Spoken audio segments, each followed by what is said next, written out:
So when I started the company, it's always been about outcomes for my clients, results. Mhm. And the way the the way so I know how marketing is interesting to me. I love it, but I also hate how it's done. And it's done in a way that the house always wins, like a casino. Yeah. So you hire an agency, you hire a marketer, you hire an employee to be your marketing person, and what they're focused on is making money for themselves. Like that's why they exist. And there's some exceptions to that, but the house always wins. And marketing is an interesting thing because for one, it's not always appreciated by the client like they would appreciate financials or legal or HR. They would never say let's cut our accounting budget because Mhm. things are slow. They'll say let's cut our marketing budget because things are slow.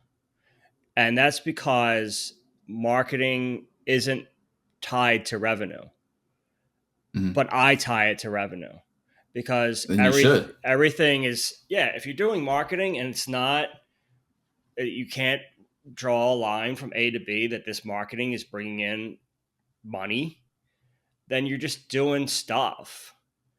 And Yeah. that's what every marketing agency measures. They measure, even employees, they measure metrics that don't matter.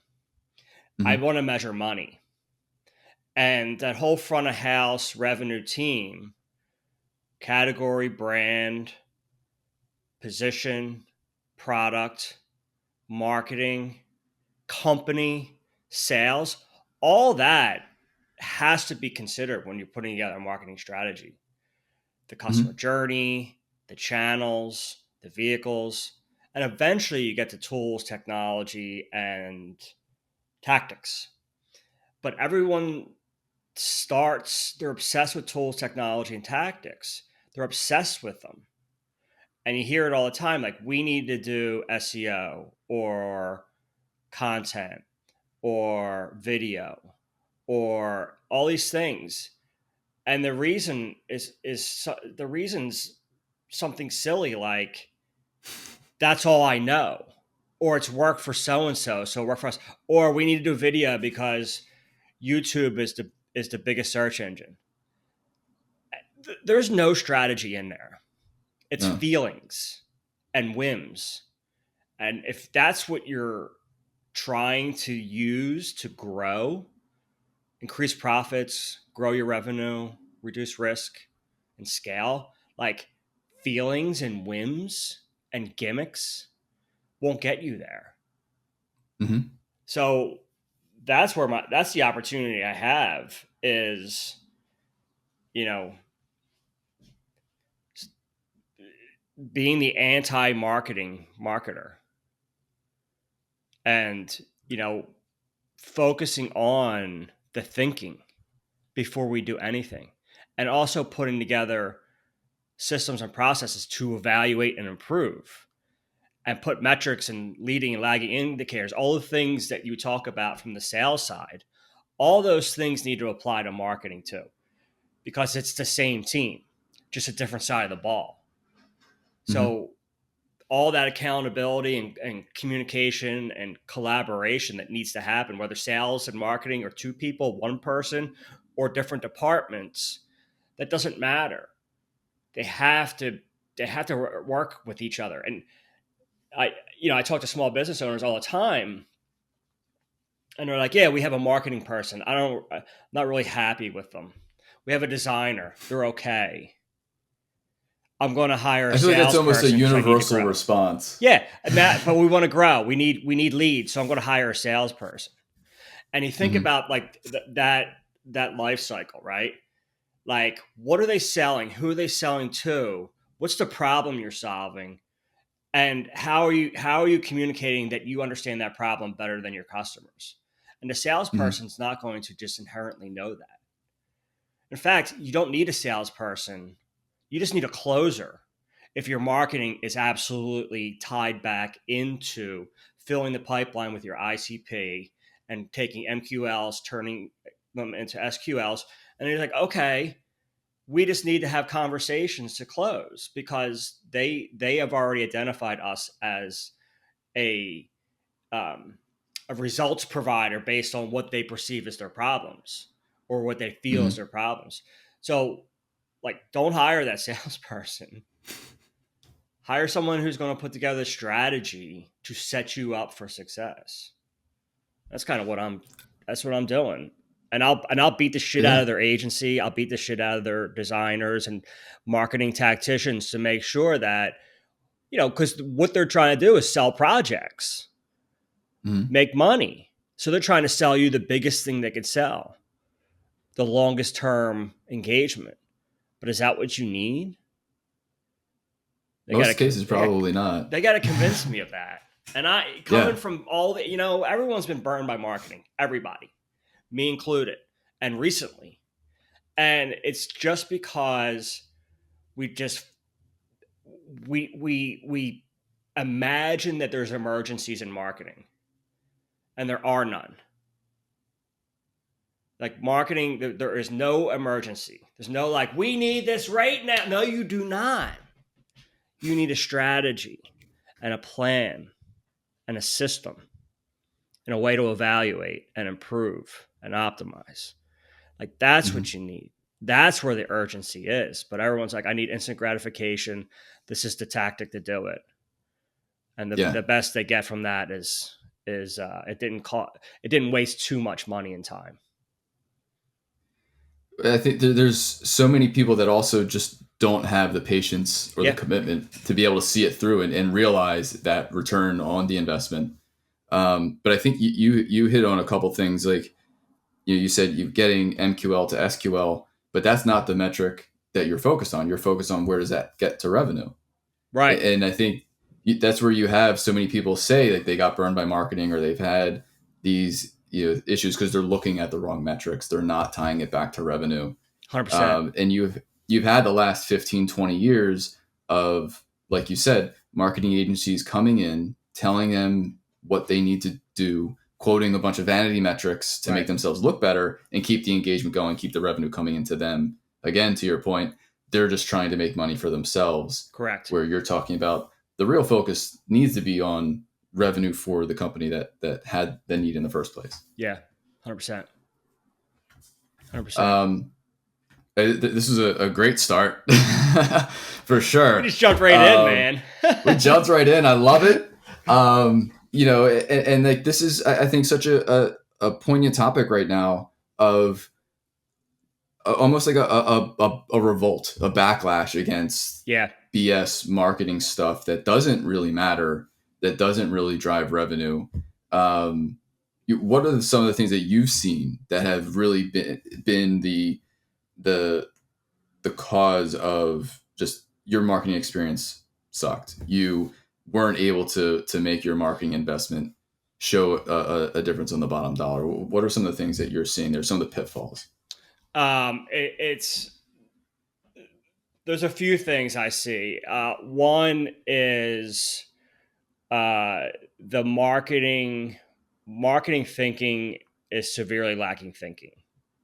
Mm-hmm. And you think about the complexity of marketing.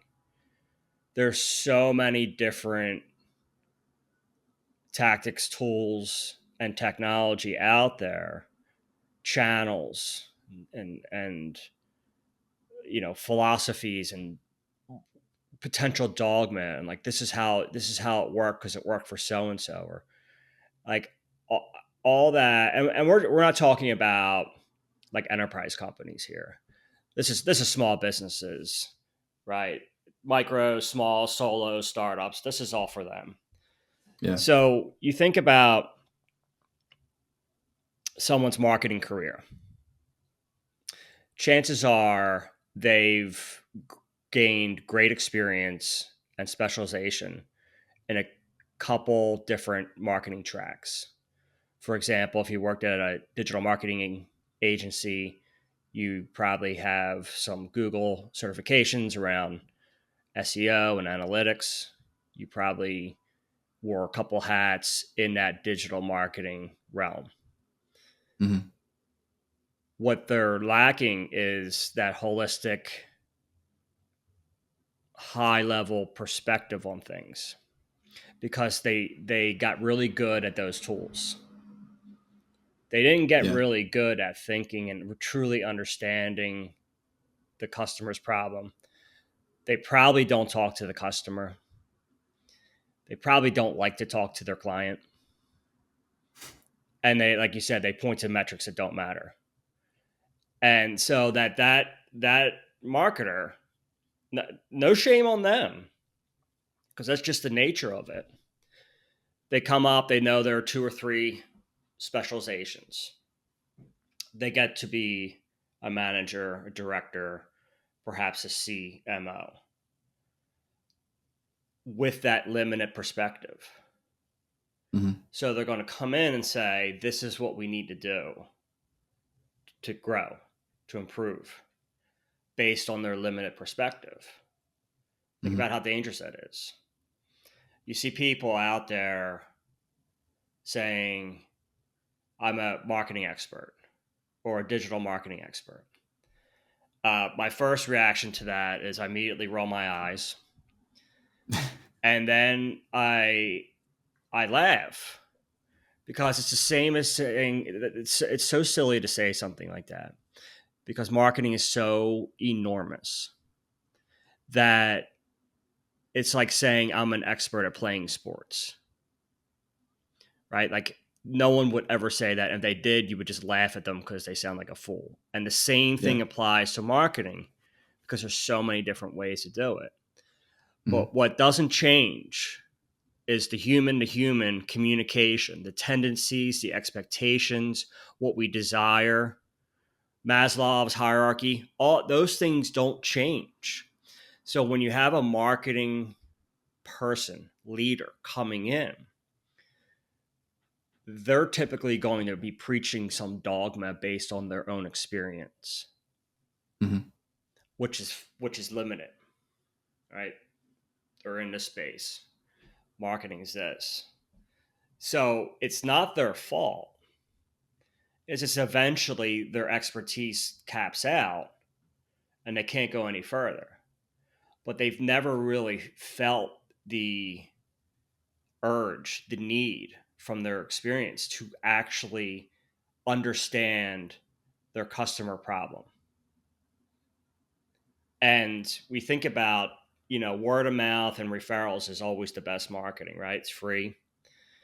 And when, um, you know, when you think about, you recommend your mechanic because you like them to your friend or your family member, is it because of their tools? No, it's because they will understand your problem and offer you solutions to fix it. So we're skipping over that in marketing. And marketing, marketing is responsible for so many things now, and good, because marketing needs to be tied to revenue, dollars deposited in the bank, because you can't deposit clicks, likes, opens, lands on your page, right? Submissions. That does not, the bank won't accept that. You can't pay your bills with that. And those are important only if they're a way to measure an indicator that things are working, right? But those are only indicators. So when you say, like, we want to grow, well, there's a couple ways to grow your business. Do you want to grow or do you want to scale? And people use them interchangeably. Scaling is very different. Not the same. Not the No, same. right? Grow usually means grow revenue. Scale means a bigger operation. And what the complexity of that operation scaling usually shrinks your profit margin, because you're taking on a lot of debt.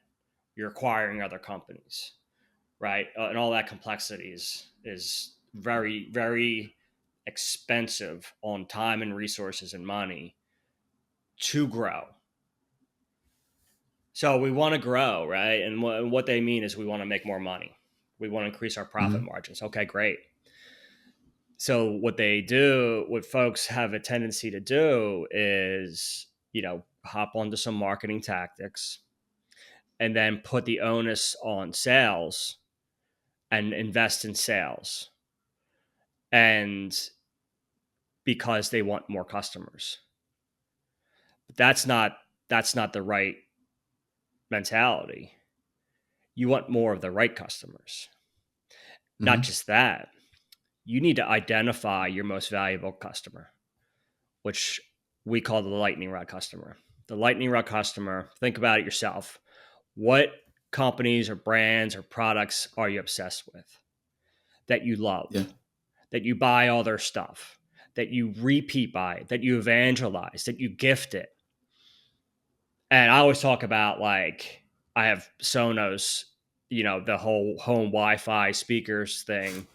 I have it at my office. I have it at my house. I have it in my garage. I have it in my yard. Like, I love it. I gift it. I buy all their stuff. It's great. And that's your best customer. You want more of them because your lightning rod customer is worth 70% of your revenue. So why seek new customers? Just new customers that are potentially going to be only worth 30% of your revenue, when you can actually commit to talking to your customers, novel concept, talk to them, hire me to talk. I will talk to them. I will get to know them. I will find out what motivates them and why they love you so much, what problems you're solving for them, the solutions there, the improvement, the life improvement, right? And then you use their words to attract more of those lightning rod customers, which you only need a few more to increase your revenue, to actually exponentially increase your revenue. So if you're a company like a SaaS company and you're trying to bring in hundreds of clients a year, right? Hundreds of clients or dozens of lightning rods, because you're trying to increase your revenue. Right? So, like, if you're just like, we just need people to sign up. We just need people to get demos. And that's just a standard way folks go about it, because that's the way they've seen it done. That's the way others have done it. That's the way they probably have done it before. But if we're like, all right, actually, what are our goals and objectives here besides getting 100 signups so we can get more funding? Like, besides that, like, what are we working towards? And if those conversations aren't happening with your marketing and sales leader, then what's everybody doing? They're doing stuff. So then you get frustrated because you're frustrated because none of this is moving the needle. And then sales and marketing are like, well, the leads suck, sales says. And marketing says, well, our job is to get leads. You suck because you can't close them. So they're not communicating. They're covering their asses. So you got to put in metrics. You got to take the sales metrics, the sales formulas, pipeline velocity, MQL to marketing qualified lead to sales qualified lead. How are we gatekeeping that to make sure that sales and marketing are understanding what a qualified lead is and what is an accepted sales lead? So they're saying, like, okay, we got 1,000 leads, marketing says, to sales. And then sales should say, let's look at them. And they sit down and look at them. And sales will say, we'll take these, this one, this one, this one, this one, this one, this one. These are not accepted. And here's why, right? They're not ready to buy. They need to be dripped on. they're just they're junk, right? Whatever it may be, right? But then marketing can say, well, according to our ideal client profile, our ICP, why aren't you taking these 20 leads? Why aren't you accepting them? So then there's like actually fruitful conversations around implementing the strategy, implementing this stuff. There needs to be a feedback loop. It's a feedback loop. It's the same team working on a common goal, relying on each other to put skin in the game, be accountable to one another, sharing that success. And everybody can own the failures. Mm-hmm. And it's really the biggest shift in mindset is that we need to breathe here and slow down and say, okay, what are we actually trying to accomplish? And here's the extra benefit. When you're tying marketing back to revenue and sales and marketing are communicating and performing well, chances are your marketing budget can be significantly lower than what you think it is, because you're targeting your lightning rod customers and your ICP, right? There's your ICP and then there's the special group. You're talking to them. You're, what we say, marketing the problem, you're promoting the action, and you're selling the outcome, right? We know your problem better than you do. And when you experience somebody who knows that, then they are the solution. They don't have to give you the solution up front. They don't have to even tell you how it works, but that you feel it, that this person can make my pain go away. I want more of that. I want more of that company or that individual. Mm-hmm. And it doesn't require billboards, banner ads, PPC, like huge amounts of content, SEO, all these spends, all these activities and stuff. Chances are you don't need any of that. Chances are you don't even need a sales team. You need a sales leader. That's interesting. Okay, yeah. You might not even need a marketing team. You need a marketing leader. But what you really need is a closer to close those deals, because when category, brand, product, marketing, and company are clear on the mission, clear on the vision, top down, bottom up, everybody knows what we're trying to accomplish, who we're serving, what problems we're solving. It becomes a machine. And you're attracting the right customers constantly. You're not attracting the junk. You're not spending your time trying to get at the top of, Google search. You're not trying to be the most well-known brand in the world, because all that's going to do is require somebody to tell those people no. We don't want that.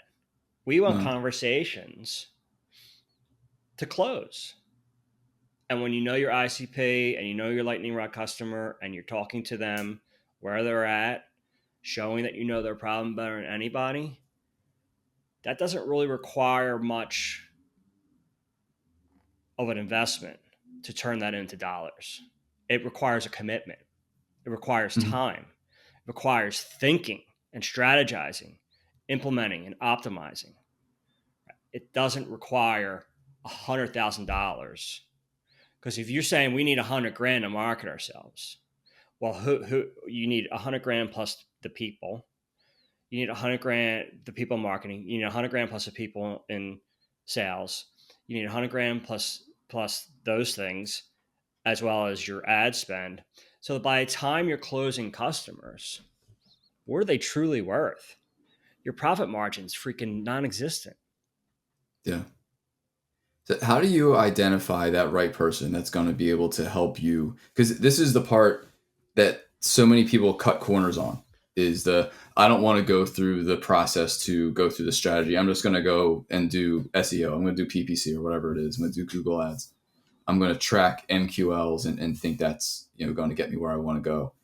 How do you kind of filter out those people that are preaching the marketing stuff that has almost given the industry a bad name, and the ones that are going to come in and make a difference with that strategy, that go to market that is going to transform the future of your business? How do you find the companies that are open to that thinking? Well, you want the marketing company that's going to come in and tell you that. Right. But you're also going to have the marketing companies that are going to tell you the old stuff with the vanity metrics that you're just going to dump money into.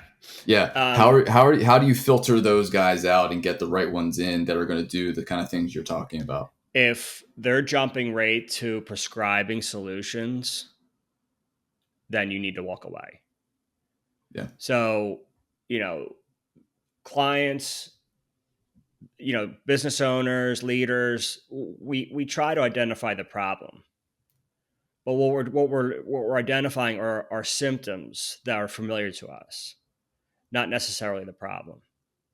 So when you reach out to a marketing agency or a person or a consultant or fractional, if they're not saying like, I can't give you a solution until I know what the hell is going on with your company, your industry, your product or service, your competition. If I don't talk to your customers, like understand like what motivates them and what you're actually providing them with, selling to them. Is it peace of mind? Is it efficiency? Is it joy? Whatever that is, that needs to be defined. And if your marketing folks are saying like, hey, yeah, cool, we'd love to help you because you think your website is holding you back. And this is what we'll do. We'll start by creating user personas. In other words, we'll make shit up to create a strategy to get you to say yes. And that's what marketing people have been conditioned to do, not figure out what's best for your company and your future customer, but how to get you to say yes to progress the project so you can hit milestones or whatever so that you can get another invoice, or get you to say yes to doing more activities, more stuff, which is going to lead to frustration down the line. Mm-hmm. They have to say, if they're not saying things like, let's understand you, let's get to know you, let's ask the hard questions, really hone that in and clarify it, because like there's immense power in that. And as as a business owner myself and working with countless other business owners, it's hard to extract that information from our head. Who are you? Who do you serve? Oh, we know what that is. We know. Well, then tell me. And then they go into this long soliloquy, and you're like, I don't know what the hell you're talking about. So let's start there. And if they get frustrated at that, it's a bad fit, right? They're not ready to be open and actually do things the better way, the different way. And I resist saying better. It's just a different way to do it. And because better is not better, different is appealing. And if they're like, hey, we don't know what the hell's going on, we need more customers and revenue, or we need to scale, like whatever those two conditions are, they're struggling or they're stuck. And if they don't acknowledge that, they don't accept it, then they'll never be open to somebody coming in and thinking with them. Mm-hmm. And but many of us are out there, we're like, I need a sparring partner, I need someone to think about this stuff with a completely different perspective and point of view, because I know my company. I know my excuse me, software. I know our services. I know our technology. Right? Good, right? But then there's people that say, I know humans and I know how to communicate with them. And I know how to extract from them what their problem is so we can communicate with them on the most base level that we get your problem and we'll make it go away. Imagine a world where that problem doesn't exist anymore. Not that it's band-aided over, it's eliminated. Mm-hmm. And when you can speak to that value and they appreciate that type of thing, then they're like, all right, well, let's do it. Yeah. Or if they don't appreciate it, then it will never work anyway. Eventually, they'll point to you. And you know, marketing has another advantage, right? The notion that it takes a long time for marketing to get any return. It's not true. It takes a long time for some tactics to generate like outcomes, but marketing should be able to generate you money pretty quickly. It could be something as simple as how you talk to your customer, how you convey your Finding their value to message. your customer, to your prospects, can reduce the sales cycle. Mm-hmm. Attracting the right fit every time eliminates waste so that your people that are tasked with closing have a better win rate because it's the right fit all the time. You know, people want to know, people want to give you their feedback, right? Like when we talk to folks, I mean, that's why podcasting works. Because you're giving people an opportunity to talk about what excites them. Mm-hmm. And if I'm excited about Sonos wireless Wi-Fi speakers in my house, garage, office, backyard, you want me to talk, Sonos? You want me to talk about that? I'll be glad to. Right? Ask me why I'm obsessed, why I love it, why I gift it, why I'm a super lightning rod customer. Like, yeah, ask me. I'll tell you. Because I'm already telling everybody around me. Yeah. So, like, people just resist. And I hate to speculate why, but I think a lot of people resist talking to their customer, talking to their employees, talking to, you know, the leadership of, if you're a consultant or an agency, like why you're like resisting that. It's because they're afraid what they're going to find out. They're afraid of something. They're afraid to be wrong. They're afraid to be full of shit. They're afraid that they're going to be exposed, you know, and it's like, get over that. None of that matters. No one's going to care if everybody is on a shared mission to do something that, you know, is going to benefit everybody.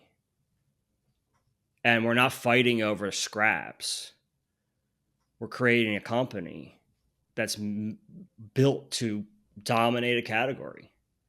So we own all those customers and we just have to maintain. It's like, be careful. Like, I'm one of those people, like, you ask me anything, I'm going to tell you. Mm-hmm. It's like that's like a dangerous thing to people. I'm like, well, why ask if you don't want to know? And the flip sides work. You better ask because you should want to know.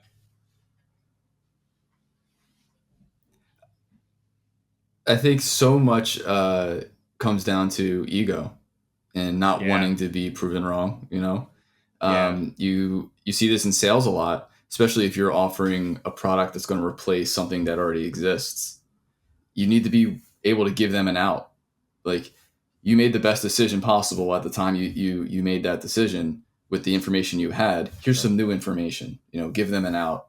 And, especially if you're coming in with a marketing solution that may point out some mistakes in the past, you have to focus on what's happening in the future and what the goals are and understanding what they are, being able to articulate what that company's value proposition is. And I think you've seen people come out with this, like you said, this prescriptive sales pitch because everybody says, oh, consultants are just full of crap. Everything is, it depends. Well, it does depend. If I come in and I have a turnkey solution, that's not necessarily going to be the right solution, the right fit for what your business is or what you do. True. It may not be the problem. And I loved your analogy about the mechanic. You're going to recommend them because of their acute ability to diagnose a problem, provide a solution, and deliver results. Yes. And you need to look at this kind of situation in the same way. Do they have the ability to diagnose the situation with my company, provide a solution that is going to deliver results? Right. And it takes the time to go through that strategy, that planning, that discovery. And those corners can't be cut. You have to go through that process. Yeah. Yeah. I've had clients where we've helped them double revenue and do insane things without upping their marketing spend other than paying me. And, going in and saying like, hey, we need to really define who you are, what you give a shit about, your mission, your vision, like what you actually do for your customers. And they're like, we've already done that. Just humor me. Let's just do it. Right. Like I need to learn this too, to best serve you. So let's just do it. And they're like, fine. And we come out of there and they're like, this is like nothing we've ever done before. I'm like, yeah, because you just did an exercise. None of it was tied back to action, practicality, improvement, and results. And that's where your marketing people can make an instant impact by focusing on that stuff. And I shy away from calling myself like a CMO or anything like that because like it's growth. Like I'm the front of house revenue generating team strategist, like all of it. I'm not going to teach your salespeople how to sell, right? There's people like you who are really good at that. Like what I'm going to do is make that a dream team because they're going to have the knowledge, the strategy, the systems to evaluate and improve, the guidance and the thinking to make all that actually work. And that's just a better way to do it. Yeah. They're going to spend their time with leads that fit their customer profile that are going to be, it's going to be time better well spent than what they would have churning through leads that don't match because you didn't put in the time to get the leads that do match. Right. You got a bunch of junk leads and then you spend half your time telling them no. Yeah. Yeah. Right. It's amazing. Don't you have anything else to do with your time that you would rather do? Like, I've owned a business for close to a decade. And what I constantly had to remind myself is that this business must be designed to provide me with the life I want. Mm-hmm. And we get wrapped up in stuff. And then we start working for our company instead of having the company work for us, work for everybody. And that's because we just lose sight of why the hell we did this in the first place.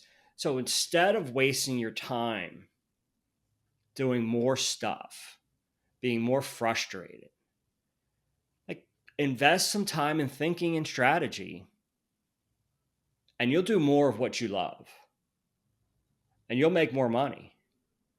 It's pretty simple. but the commitment needs to come from within. Like, I want to do this. I'm going to dedicate 12 months to changing how this normally works, giving up all my assumptions, not listening to whoever is in my ear telling me that we got to do video or some other tactic.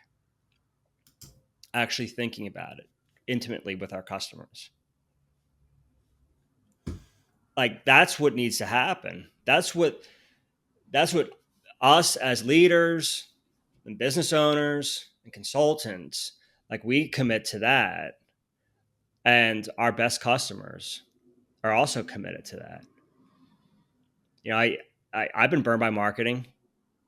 We all have. Everybody has. And that's the way it's designed today. And when I started my company in 2014, there was a lot of reasons why.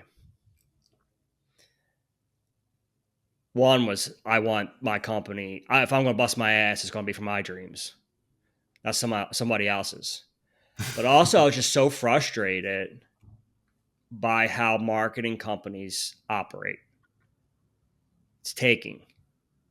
And I'm like, I would say, like, our clients hired us for the result, for something, an outcome. But all we talk about, all you care about, is closing the sale. And then we'll figure it out from there. And it never worked out well. You know, somebody was being exploited, taken advantage of, being frustrated, crying at the office, like all that stuff. Like, it doesn't have to be this way. Doesn't. Like, let's actually throw skin in the game with the client. And the way I structure my engagements is that they pay me for my time, and then we share in the financial rewards of our success together. And it's like, okay, that makes me more committed to them. That shows my commitment to them. But it's a mutually beneficial thing, right? Instead of this book I'm reading, they call it, instead of fighting over the bananas on the jungle floor, let's plant our own banana trees, and then we'll all benefit from that. And that's what we should be wanting to do, and work with people who are like, yeah, man, wow, that's different. That's cool. Like, I appreciate that. I see that this matters to you. And we're not just going to spend $100,000 on marketing stuff and have no idea what the ROI is. Like, that drives me nuts. And so many people that I'm introduced to, where colleagues are like, you need to hire Bobby. He's going to help you through this. And they're like, I don't want to do more marketing stuff. I've been burned already. And I'm like, I hate it too. This is different. Like, we're not spending money unless it's going to make us a return.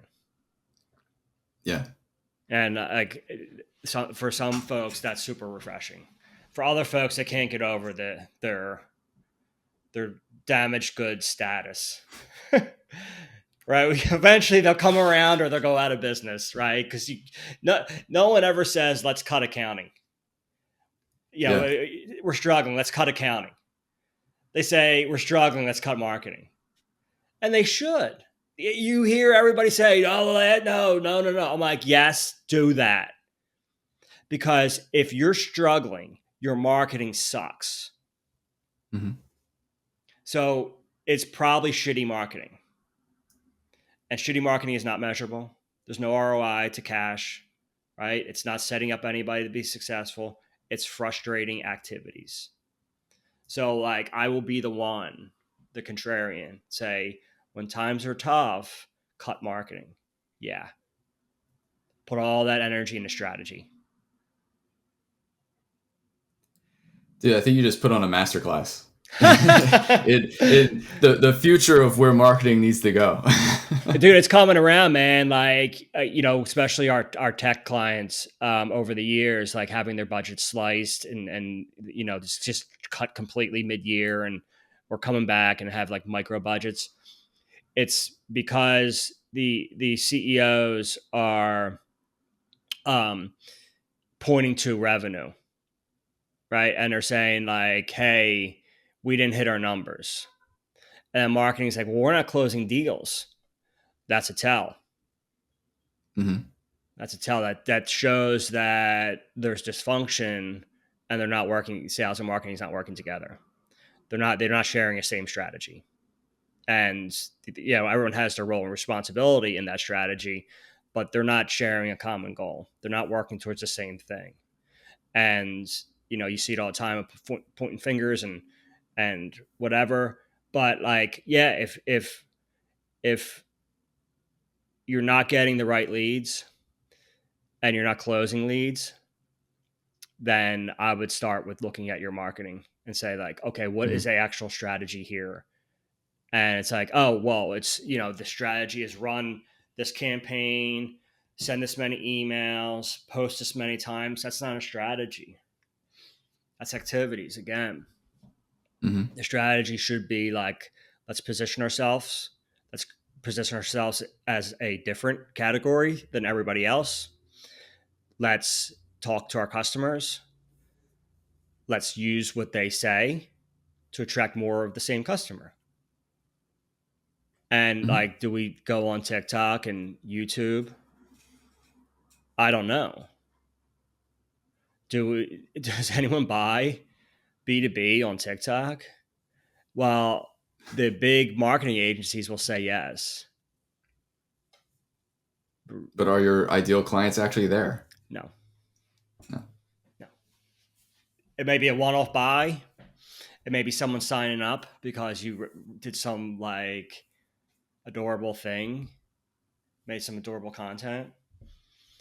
But if you're trying to get more, if you're focused on like, hey, you know what? Like, we need 100 lightning rod customers this year. Okay. Well, who are your lightning rod customers right now? What makes them that, right? That's a great plan to identify them, and then say what channels are you on that us being in front of you would be relevant. Mm-hmm.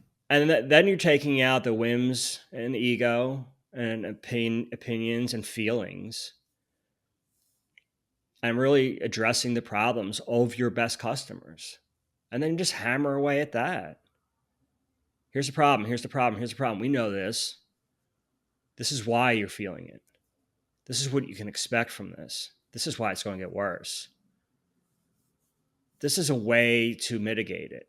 Here's how to prevent this from happening again. And like, oh, yeah, okay. Where do I sign up for these outcomes that I want? It's a pretty simple way to think about it, because despite whatever new stuff comes out in the marketing world, humans aren't changing fast enough to be gimmicky, to use hacks, right? This overnight success idea. Like, yes, you can get outcomes from marketing, but it's people you need to be talking to and understanding and their problems, and speak to them in language that they get. It's like, oh, okay, that's marketing. That's marketing. And like, if you need to do the other stuff, like, really convince me first, because I'm going to tell you not to do anything unless it's making you money. Mm-hmm. I think your point of talking to your lightning rod customers, if you say, oh, I wish I had 100 of XYZ, my best customer, talk to them, find out what makes them so great, find out why they like you, and what made them become such a great customer for you, and then attack that, go after that. Yeah, I mean, in the world of statistics, you don't need to talk to 100,000 people to get that information. Mm-hmm. You just need a small, group, and there's a million ways to do it. Sometimes it's you actually just talk to them, and don't jump at like other ways to not talk to them and thinking you are, by sending surveys and forms, and like, they're not taking that seriously. Mm-hmm. And if you say, yo, Seth, I want to know why you keep buying from us. Like, let's talk for 20 minutes. I love to hear why. And do you recommend us to other people? Why not? And it's like, wow, just imagine what you would find out. Just imagine the power of that information you're going to find out and the ability to take action on it. And if you're like, yeah, I spend my money with you guys because it's good enough. Fair. What would you recommend us to other people? Not really. Why? Oh, because well, give me some more. Like what would make that better? Holy shit. Now you have things to take back to your product team and say like, hey, this is some great feedback and insights we've got from a customer. Like, let's see if we can bring these improvements to light. And maybe Seth becomes a lightning rod after that. Or, that's great advice. Or you are a lightning rod. I freaking love you guys. You're the best. And here's why. And, all this stuff. And so awesome. It's fun, right? I can walk from every room in my house to my backyard to my garage to my office and hear the same song. Like everyone was playing the radio back in the day, walking around Philly. Everyone had their same radio station on. So you heard that song on every corner at every house, right? And it's like the same idea. But like, just think of that enthusiasm I come out with organically. There's customers out there that feel the same about you hope. And give them an opportunity to tell you how much they love you, how much they like you, or how much they dislike you. And all that information gives you the opportunity to improve. That's fantastic, Bobby. Can't thank you enough taking the time today, man. That was, anytime, like I said, man. Literally a master class. From South Jersey. Oh no, dude. From Philly, live in South Jersey. I'm from Philly. Right. I'm from Philly, live in Baltimore. There you go. This is really great. And I appreciate the time, the connection. You're someone that so many people can get a ton of value from, and I think that this conversation for sure will do just that. Yeah, I mean, dude, like, thanks for the opportunity to just kind of pontificate on stuff that makes me excited. Yeah, absolutely, man. And I'll be in touch. Thanks, man. All right. Thanks, Seth. See ya.